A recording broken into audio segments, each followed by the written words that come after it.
So it's one of the first nice days in February and I just couldn't resist getting out into the garden. However, in February in zone 5B, which is where we are, really the name of the game is patience. There isn't that much that you can safely do until the temperature has reached a consistent 50 degrees.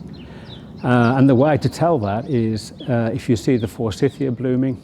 Once you've seen the forsythia bloom, you know that you're safe to start pruning and doing other garden tasks. However, having said that, I really have a lot to do and I'm going to make a good start on it today. Oh, and if you're new here, by the way, my name is Mark, so welcome to our magical garden. So let's jump right in and make a start on the fairly overwhelming amount of tasks that I actually need to complete. February checklist part 1. It's simple, it's boring, but sharp pruners make clean cuts, and clean tools reduce disease transmission. So oil wooden handles, sharpen blades, and replace anything broken. February is the time for maintenance. So probably the most obvious and striking thing that needs to happen in our garden right now is clearing our main bed here. Because as you can see, I left everything over winter. I left all the leaves. The reason for that is twofold. One, it provides great cover for perennials during the winter, protects them from severe cold. And two, it also provides cover for all of the insects and indeed pollinators that are still in there. So I'm still not going to rake the leaves. I'm going to resist that. But what I am going to do is cut down the rest of these perennials. You can see I've cut them down by about half. I'm going to cut them down all the way to the ground and then rake them into piles. And the way I'm going to do that is using a hedge clipper. Works really well.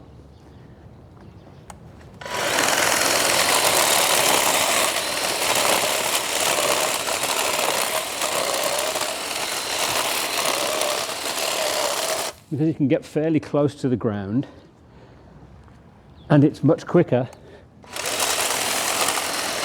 and much easier on the back than getting down and cutting the individual stalks.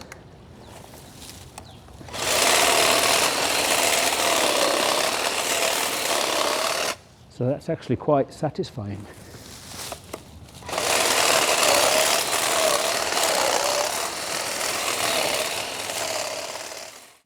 February checklist part 2.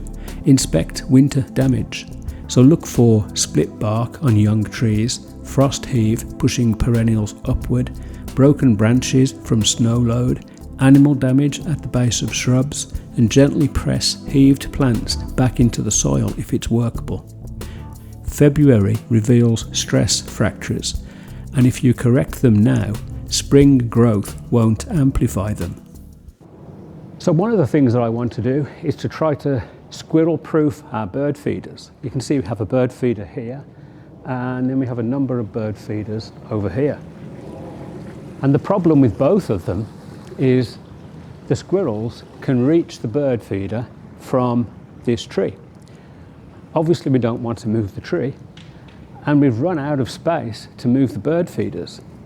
This bird feeder, probably the only place it can go now that I can think of, is in the center of our lawn here, which I don't want to do because the squirrels can jump from that to this. We have these baffles that stop the squirrels coming up. They work wonderfully well. Have them on both feeders, as you can see. The squirrels can't get up here, however they can jump to here. So what we're going to try is this product that we bought just today. So this is the product, Cole's Flaming Squirrel Sauce. So what I'm going to do is mix it with those peanuts in that bucket as a test, and we'll see what reaction we get from the squirrels. February checklist part 3. Planning for the season. February garden centres start tempting you in February. Catalogues arrive, but you must resist the chaos because this is the planning month. It's the month to order seeds, to sketch beds, to identify gaps and decide what gets removed. This is also when you decide what you will not do this year. Every garden improves when something is subtracted. And February is a great month for planning projects in the garden. And we have a fairly big project with this bed here, because what happened over time is these evergreens grew up and created more shade. So you can see the effect here, where this hydrangea was getting sun and this hydrangea at the end was in shade. We also had a service berry tree in here that needed to be taken out. So over the winter we discussed various options, including removing the garden railway down here. We decided to keep the railway and therefore keep the shape of the beds. So what we are going to do is take out these hydrangeas and donate them to the garden club. We're going to buy either a redbud or another service berry, anyway, some kind of native tree to go in that space, and then plan the bed as a shade bed. February checklist part 4, cutting back ornamental grasses and perennials. If you've left seed heads and grasses standing, that's a good thing. They've fed birds and they've held frost. They've created winter structure. But before new growth emerges, they need to be cut down. I cut ornamental grasses 4 to 8 inches above the crown. I cut back most herbaceous perennials unless they show early emerging growth or they provide habitat that I want to preserve longer. Timing matters. Once the new shoots emerge, cutting becomes messy and damaging. February is the window. So summer snow clematis. This is an amazing plant. This, believe it or not, goes all the way over there too, is one season's worth of growth. It's just one plant that was planted at the base of the arbour there. And now it's time to cut it down. I left it up all winter because I think it provides visual interest to the garden and also provides some kind of structure. If I'd taken it down, just this naked arbour would have been really quite stark. So it's been quite a beautiful thing to look at all throughout winter, even with its small finished flowers. So on to the task of cutting it down.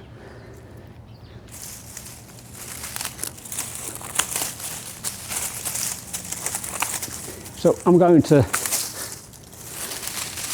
cut it all the way down to the point where the colour of the completed branches changes, because it is possible to get new growth starting this high up. So if I'd cut it all the way to the base, it would take longer for it to, not that it takes very long, it does grow really fast, but if I cut it all the way to the base, it would take longer for it to recover and cover the whole arbour. So last year I think I left it up probably about 2 feet, and some new growth does appear at the top of these stalks.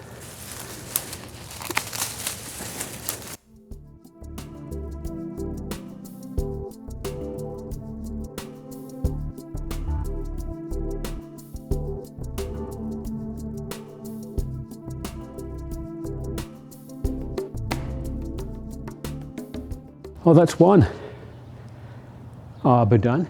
I have another 3 arbours to do, all with the same summer snow clematis. But it's really satisfying, although it's a bit sad seeing it bare. But hey, it'd be exciting watching it come back. February checklist part 5. In Zone B, I usually wait until late February or early March, depending on temperature swings. If we're still dropping well below zero, I wait. But as light increases and the worst cold has passed, I begin rose pruning. I remove dead wood, weak, spindly growth, crossing canes and anything rubbing inward, and I open the centre for airflow. Roses reward courage, they really do. Hard pruning now equals stronger structure later. So roses, now is not the time to be pruning roses if you live in zone 5B. It's best to wait for the temperature to reach a steady 50 degrees before tackling any kind of severe pruning. So watch for a video on this channel over the next few weeks all about roses, how to shape and prune them. February checklist part 6. So in February, do not be tempted to fertilise. Do not plant tender perennials outdoors. Do not disturb frozen soil unnecessarily, and do not panic during warm spells. False springs are common in zone 5B. So the exciting thing about being out in the garden this early is that if you look closely, you can see the new growth. You can see there we have a geranium, but you can also see right next to it and all throughout the bed, creeping Charlie, which is a weed. So what I'm going to do now while I'm out here is do a quick spot of weeding and get as much of this creeping Charlie out as I can while I can still see it.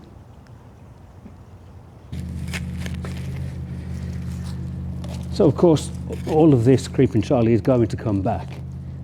Never going to get it out just by weeding.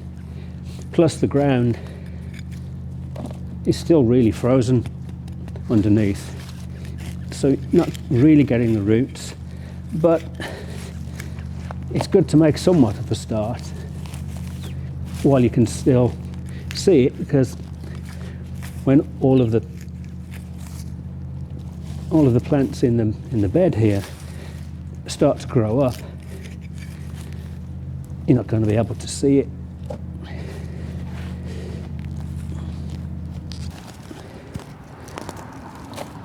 I'm still leaving all the leaves and all of the perennials that I've cut back, still leaving all those down as cover, because it could actually, and has, been able to snow in our zone as late as March or even April.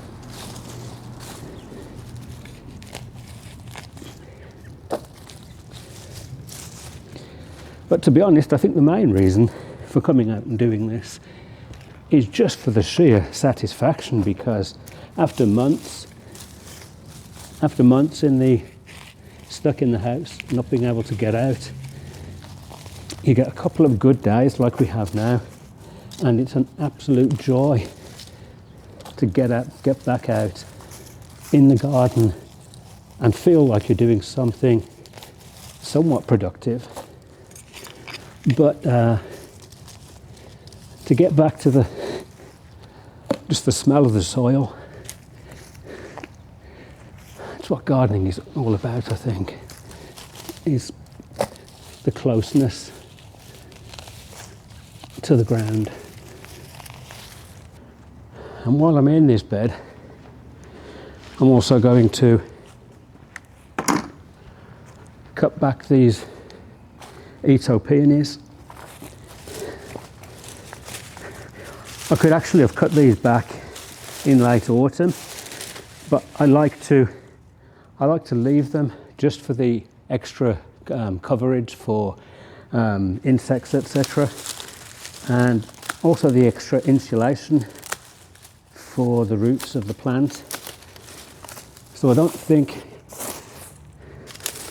it does any harm not doing it in late autumn, and to do it right now. And it's also a good opportunity to see if I can see, and I can see a bud there. I can see some new growth.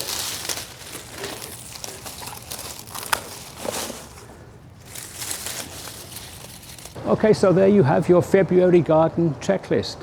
Drop a comment to let us know how you're getting on with your preparations for the gardening year ahead. Thanks for watching, and I'll see you in the next video. Bye.